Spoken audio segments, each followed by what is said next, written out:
So today, the Trump negotiator, Steve Witkoff, in Moscow, talking to Vladimir Putin. There was a picture on the AP, Putin smiling, and they're talking about stopping the Ukrainian war, which is one of the biggest disasters in modern history, 3.5 years.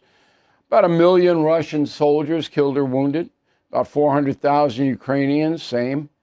But it's the civilians, because Putin is targeting them with drones and bombings and all of that.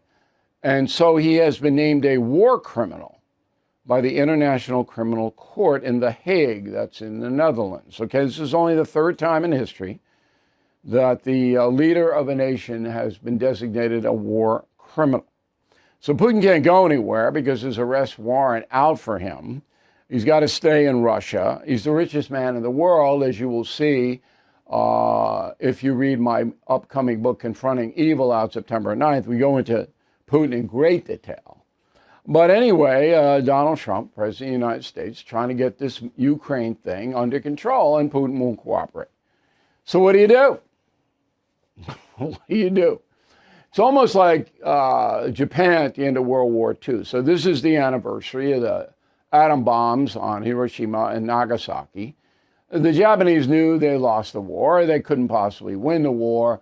Tokyo had been firebombed. Millions of Japanese were killed, but they wouldn't surrender. And they kept fighting.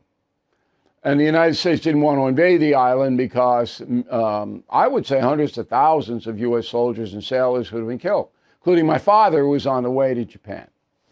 We write about that in Killing the Rising Sun. So Harry Truman, the president, had to drop the atom bombs, and then finally, facing absolute destruction of the entire country, the Japanese surrendered. Well, Putin is not going to surrender. So I don't expect that these peace talks today are going to move the ball. I hope they do. I hope I'm wrong.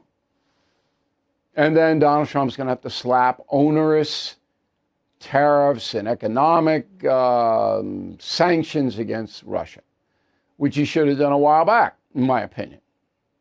Now, I don't want to second guess, but it was clear. Because remember that Donald Trump thought he had Putin in a place where he could be rational with him. Because the first 4 years of the Trump administration, Putin kind of laid back. But no, not now.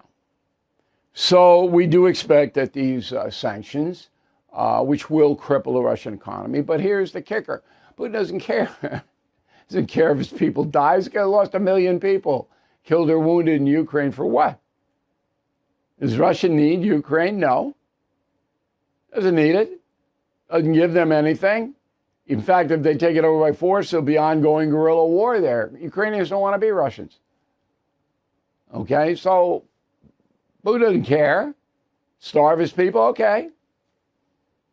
And the only thing that could really turn it fast is China. And when I was over in Beijing in May, we talked about Putin and how China is helping Putin and Russia wage this war. Let's face it, the U.S. economy is under stress. National debt rising, trade war shaking the markets. And meanwhile, China is dumping the dollar and stockpiling gold. That's why I protected my savings with physical gold and silver through the only dealer I trust, American Hartford Gold. And you can do this.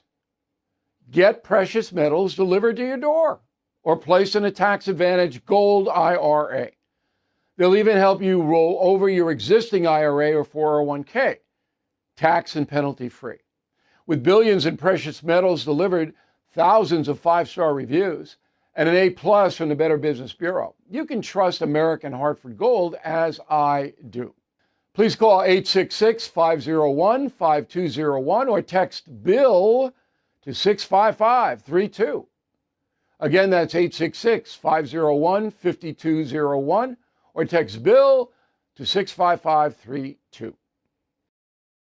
Thank you for watching. To view full episodes of the No Spin News anytime, Sign up to become a BillO'Reilly.com premium or concierge member today.